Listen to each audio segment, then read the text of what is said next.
అందరికీ నమస్తే. అప్పుల మీద శషబిషలు లేకుండా ముఖ్యమంత్రి రేవంత్ రెడ్డి ప్రకటించేసిండు. కానీ ఆయన ప్రకటించిన ఫిగర్ ఉంది చూడు, ఇంత అప్పు అయిందని. అది తెలంగాణ జనాలందరినీ పరిశాన్ చేసింది. ఇంత అప్పు చేసిండు ఆ మనిషి 27 మంత్స్లో.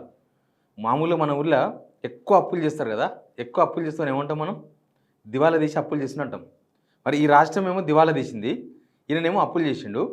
ఇంత అప్పు చేసి ఏం చేసిండు అనేది నెక్స్ట్ క్వశ్చన్. రేవంత్ రెడ్డి అది కూడా చెప్తే బాగుండే.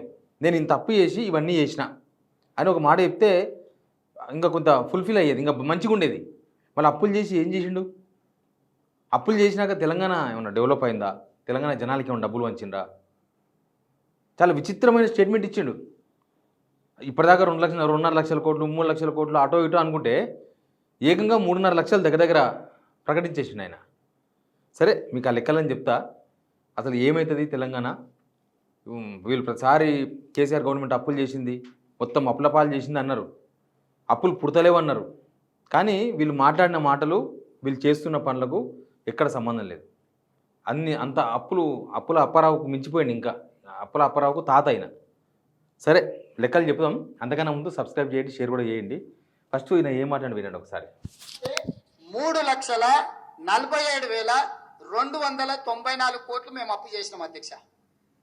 ఎప్పటి నుంచి? 1/12/2023 నుంచి అధ్యక్ష. బాగా సభ్యులందరూ వినాలి. 28/2/2026 వరకు దాదాపుగా ఈ 27 నెలలలో మేము తెచ్చిన అప్పు 3,47,294 కోట్లు అధ్యక్ష. మేము తెచ్చిన అప్పు. ఈ చక్కదనానికి అందరు వినాలని చెప్తున్నాడు. ఇంకా అందరు వినండి, నేను చేసిన గొప్ప ఘనకార్యం. నేను ఇంత అప్పు తీసుకొచ్చినా కూడా అందరు వినమని ఎమ్మెల్యేలందరినీ అలర్ట్ చేస్తున్నారు. వెనక కూర్చున్న ఎమ్మెల్యేలే నోటు తెరిచిండ్రు. ఇంత అప్పు అయిందా? అసలు వీళ్ళు అప్పేదేమో, పప్పు కూడా తినం, అప్పు తీసుకురాం, పప్పు కూడా తినం, అవసరం లేదు. మొత్తం కేసీఆరే అప్పులు తీసుకొచ్చి తెలంగాణను మొత్తం ఆగం చేసిండు. ఇవి మాట్లాడింది. చూస్తే ఆయన చెప్పిన లెక్కనే 27 మంత్స్ పరిపాలన వీళ్ళది. ఆయన డేట్స్ కూడా చెప్పిండు.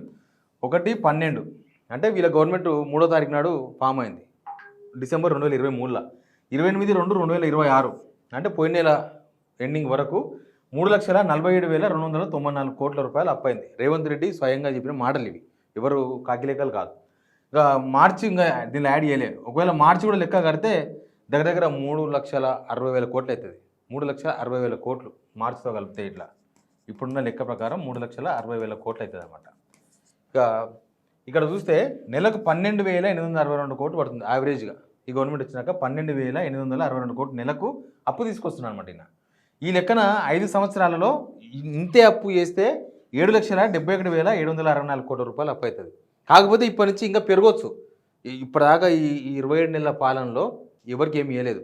ప్రభుత్వ ఉద్యోగాల జీతాలు ఏం పెంచలేదు, రిటైర్మెంట్ బెనిఫిట్స్ ఏమి ఇవ్వలేదు. ఇవన్నీ ఇప్పుడు మీదకి వస్తాయి. ఇవన్నీ కట్టాలంటే అప్పు ఇంకా పెంచక తప్పదు.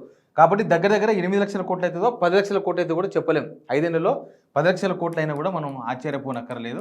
ఏంది అంటే ఇంతే అంటాడు రేవంత్ రెడ్డి. బీఆర్ఎస్ గవర్నమెంట్లో ఏం జరిగింది? ఎఫ్ఆర్బిఎం పరిధిని అంటే పార్లమెంట్ చెప్పిన లెక్క ఇది. 3,42,000 కోట్లు ప్లస్ కార్పొరేషన్ అప్పు 1,00,000 కోట్లు, మొత్తం 4,42,000 కోట్ల రూపాయలు. ఇక దానికి ఎక్కడ టాలీ చేయాలి మనం? కేసీఆర్ గవర్నమెంట్లో 4,42,000 కోట్లు చేస్తేనే మొత్తం తెలంగాణ అప్పుల పాలైంది, దోసుకు తిన్నారని రేవంత్ రెడ్డి అండ్ కో అందరూ మాట్లాడేసిండ్రు. ఇప్పుడు మరి ఇది తినేది ఎవరు? ఇలా 2.5 సంవత్సరాలు కూడా పూర్తి కాకముందే ఇంత అప్పు అయితే, ఈ 5 సంవత్సరాల్లో 10 లక్షల కోట్ల అప్పు అయితే అసలు ఎక్కడన్నా పోలిక ఉందా? అందరూ లెక్కలు వేసుకుంటున్నారు. అరే కేసీఆర్ అప్పు చేస్తే చేసిండు, బట్ ఎన్ని డెవలప్మెంట్ కార్యక్రమాలు కనిపించినాయి? రోడ్లు కొత్త 4 లైన్ రోడ్స్ కనిపించినాయి, కలెక్టరేట్లు కనిపించినాయి, ఎస్పీ ఆఫీసులు కనిపించినాయి, ఇంకా సెక్రటేరియట్, యాదగిరిగుట్ట, లింక్ రోడ్లు, మెట్రో, చాలా ఉన్నాయి. ప్రతి మండల కేంద్రం నుంచి జిల్లా కేంద్రానికి 4 లైన్ రోడ్డు, కొత్త జిల్లా ఆఫీసులు, కొత్త జిల్లా కార్యాలయాలు, మొత్తం అన్ని బిల్డింగ్లు ఒకే దగ్గర ఉండేటట్లు ఒక పెద్ద భవనం, ఇట్లా చాలా ఉన్నాయి. ఈ 2 సంవత్సరాల్లో ఒక బిల్డింగ్ కట్టిండా, ఓ బ్రిడ్జి కట్టిండా, ఓ బరాజ్ కట్టిండా? కేసీఆర్ కాళేశ్వరం అన్న కట్టిండు కదా. కాళేశ్వరం మొత్తం మనకి ఎన్ని, కొండపోచమ్మ, మల్లన్న సాగర్, గంధమాల ఇక్కడ దాకా వస్తుంది. పవర్ ప్రాజెక్టులు కట్టిండు కేసీఆర్, 2 పవర్ ప్రాజెక్టులు కట్టిండు. నీళ్లు, చెరువులతో ఊపించిండు, మిషన్ కాకతీయ కింద. తర్వాత కళ్యాణ లక్ష్మి స్కీమ్ ఇచ్చిండు, 2,000 రూపాయలు పెన్షన్ ఇచ్చిండు. అరే అన్నీ చేసిన అయినా అప్పు చేస్తేనే అప్పుల పాలైందన్నారు మీరు. ఇప్పుడు మీరు ఏం చేయకుండా ఒక బరాజు కట్టకుండా రోడ్ వేయకుండా ఎకరం భూమి సాగు కూడా పెరగలే ఈ గవర్నమెంట్ వచ్చినాక. ఒక ఎకరం భూమికి నీళ్ళు మేము ఎక్కించినాం చెప్పని కూడా ఏం లేదు. ఒక యూనిట్ విద్యుత్ ఉత్పత్తి కూడా వేయలేదు వీళ్ళు కొత్తగా ఏం చేయలేదు. ఒక రైతు బంధు కూడా సరిగా వేయలేదు. కరెక్ట్గా చెప్పాలంటే రైతు బంధు 3 సార్లు ఎగ్గొట్టినారు ఇప్పటికీ. తర్వాత ఒక్క మంచి పథకం కూడా లేదు. వీళ్ళు ఆర్టీసీకి కూడా అరకొరనే కడుతున్నారు. ఆర్టీసీకి దాని అప్పులపాలు చేశారు మొత్తం. వీళ్ళు అమలు చేస్తున్న ఒక ఫ్రీ బస్ స్కీమ్తోన దాదాపు పొన్నం ప్రభాకర్ ఏమో మేము 9,000 కోట్లు కట్టినామంటాడు. రేవంత్ రెడ్డి ఏమో 6,000 కోట్లు కట్టినంటారు. పాపం వాళ్ళేమో ఆర్టీసీ వాళ్ళేమో ఏం చెప్పలేకపోతున్నారు. ఆయనతో చెప్తే మళ్ళీ మా ఉద్యోగాలు ఎక్కడ పోతావు అని. కానీ వాళ్ళకు ఉద్యోగ జీతాలు పెంచడో లేకపోతే వాళ్ళకి ఏమైనా సౌకర్యాలు కల్పించడో హాస్పిటల్లో అట్లాంటివి ఏమీ లేకుండా పోయినాయి. ఇక ఖచ్చితంగా రేవంత్ రెడ్డి అప్పు చెప్పిండు. కానీ తెలంగాణ ప్రజలకు ఆయన ఖచ్చితంగా సమాధానం కూడా చెప్పాలి. అప్పు తీసుకొచ్చి ఏం చేసిండ్రు? కాంట్రాక్టర్లకు ఇచ్చి కమిషన్లు తీసుకున్నారా? లేకపోతే ఇంకేమన్నా హైకమాండ్కి పంపించిండ్రా? ఏం చేసిండ్రు మీరు? లాస్ట్ గవర్నమెంట్ చేసిన అప్పు కూడా ఏం తిరగలేదు. ఈ బ్యాంక్కి వెళ్ళి ఆ బ్యాంకుకు మార్చిండ్రు, ఆ బ్యాంక్కి వెళ్ళి ఈ బ్యాంకుకు మార్చిండ్రు. 10 సంవత్సరాలు కట్టాల్సింది 25 సంవత్సరాలకు పెంచి తెలంగాణ ప్రజల ఇంకా మీరు జీవితకాలం బానిసలాగా పడుండని చెప్పిండ్రు తప్ప కాళేశ్వరం అప్పు మేము తీర్చామన్నారు, తీర్చలే.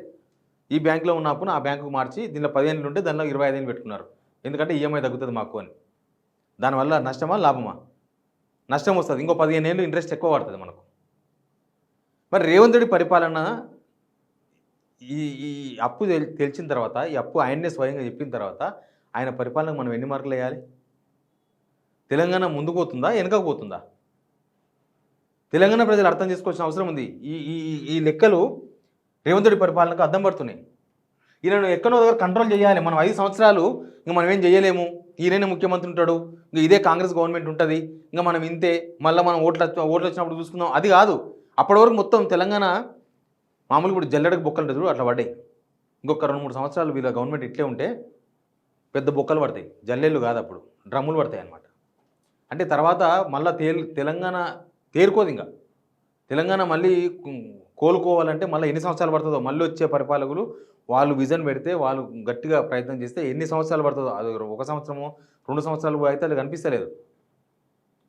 వీళ్ళు అప్పులు చేసుకుంటా పొద్దుగా లేస్తే అప్పు లేనిది పని చేయకుండా మొత్తం అప్పుల మీద డిపెండ్ అయిపోయి తెలంగాణ ఇన్కమ్ అనేది వదిలేసి, తెలంగాణ ఇన్కమే లేకుండా చేసి, తెలంగాణ ప్రజలకు ఇన్కమ్ లేకుండా చేసి, తెలంగాణ ప్రజలందరినీ రోడ్డు మీద పడేసి, గవర్నమెంట్ రోడ్డు మీద పడి వాళ్ళు మాత్రం బాగా డబ్బులు సంపాదించుకుంటున్నారు లీడర్లు. వాళ్ళ అప్పులు తీరిపోయినాయి, తెలంగాణ రాష్ట్రానికి అప్పు పెరిగిపోయింది. వాళ్ళ ఆస్తులు పెరిగినాయి, తెలంగాణ ఆస్తులు మొత్తం అమ్మేసుకుంటున్నారు. వేరే వేరే వ్యాపారవేత్తలకు మొత్తం భూములు ఎక్కడిదక్కడ వేలం వేసి అమ్మేస్తున్నారు. రైతులంతా అప్పుల పాలైనరు, లీడర్లు మొత్తం అప్పులు తీర్చేసుకున్నారు. వాళ్ళు ఇప్పుడు అప్పులు ఇచ్చే స్టేజ్కి వచ్చేసిండ్రు. ఒక్కొక్కరు పెద్ద పెద్ద కార్లు, పెద్ద పెద్ద బిల్డింగ్లు, ఎకరాలు భూములు కొంటున్నారు. ఇప్పుడు వాడుకోవాలి మనం. ఎవరి పాలైందిరా తెలంగాణ, ఎక్కడ పోయారా తెలంగాణ అని. లేకపోతే ఇంత అప్పు చేసిన మనగాడు చెప్పాలి కదా. ఇప్పుడు ఇంట్లో ఒక పెద్ద మనిషి ఉన్నాడు, నమ్మకం ఆ పెద్ద మనిషి మొత్తం ఆ కుటుంబాన్ని నడపాలి. మొత్తం అప్పుల పాలు చేసి పేకాటాడి అప్పులు చేసిండా, గుర్రలాట ఆడి అప్పులు చేసిండా, బెట్టింగ్లు పెట్టి అప్పులు చేసిండా, ఏదో అప్పు చేసిండు. దేనికోసం అప్పులు చేసిండు. అప్పులు చేసి ఇంట్లోకి ఏం చేయకపోతే, ఓ ఇల్లు కడితే అప్పు అవుతుంది, ఓ పిల్ల పెళ్లి చేస్తే అప్పు అవుతుంది. అవేం లేకుండా అప్పుల పాలు చేస్తే ఆ ఇంటి పెద్ద మనిషిని ఏమంటారు? రేవంత్ రెడ్డి కూడా మనం అదే అనాలి. మన ఇంటి పెద్ద మనిషి రేవంత్ రెడ్డి. ఆయన మొత్తం లంకి బిందెలు, ఇత్తడి బిందెలు అని చెప్పి లాస్ట్కు ఏమీ లేకుండా, లాస్ట్కు చెంచాలు కూడా దొరకకుండా చేస్తారేమో, బిందెలు కాదు. బట్ ఈ లెక్కను చూస్తే రేవంత్ రెడ్డి పరిపాలనకు మీరు ఎన్ని మార్కులు ఇస్తారో వేయండి. ఆర్థిక శాఖ మంత్రి బట్టి విక్రమార్క ఉన్నాడు, ఆయన అసలు ఇప్పటిదాకా అప్పుల గురించి ఎప్పుడు చెప్పలేదు. అసలు గవర్నమెంట్ ఇప్పుడు పెట్టాలి, అసెంబ్లీలో శ్వేతపత్రం ఇప్పుడు పెట్టాలి. వీళ్ళ అప్పులు లెక్కలేంది, వీళ్ళ కథలేంది, వీళ్ళ కార్ఖానాలు ఏంది, ఎవ్వరికి ఏం చేయకుండా, ఏం ఒక ఇటుక పెళ్ళి తీసి ఒక ఇటుక పెళ్ళి పెట్టకుండా, ఏం చేయకుండా ఎట్లా అప్పులు చేసినారు? ఏమవుతుంది తెలంగాణ? ఎటువైపోతున్నాం మనం? అది చాలామంది నాతోన సీఏలు మాట్లాడతారు, చార్టెడ్ అకౌంటెంట్స్ అంటే లెక్కలు చేసే వాళ్ళు అంతా మాట్లాడతారు. వాళ్ళు చెప్తారు తెలంగాణ ప్రజల ఇన్కమ్ జీరో అయిపోయింది సార్, తెలంగాణ రాష్ట్రం ఇన్కమ్ జీరో అయిపోయింది సార్, ఇంకా మొత్తం జీరో అయిపోయింది, తెలంగాణనే పెద్ద జీరో అయిందని చెప్తారు వాళ్ళు. మరి అంత ఆయన నేను 2029 గెలుస్తా, తొక్కుకుంటూ పోతా, పండుకొని దొరుకుంటూ పోతా అంటాడు కదా. ఆ తెలివితేటలు ఏందో ఇక్కడ ప్రదర్శించవచ్చు కదా. ఆ తెలివితేటలు ఏందో ఇక్కడ డబ్బులు, తెలంగాణ రాష్ట్రం డబ్బులు సంపాదించే విధంగా, తెలంగాణ రాష్ట్రం అప్లకెళ్ళి బయటపడే విధంగా ఆయన ఉపయోగించవచ్చు కదా. తెలంగాణ ప్రజలు అర్థం చేసుకోవాలి, తెలంగాణ రాష్ట్రం ఎటుపోతుంది. మీరు ఈ పాలనకి ఎన్ని మార్కులు వేస్తారో కింద కామెంట్ బాక్స్లో చెప్పండి. Please subscribe.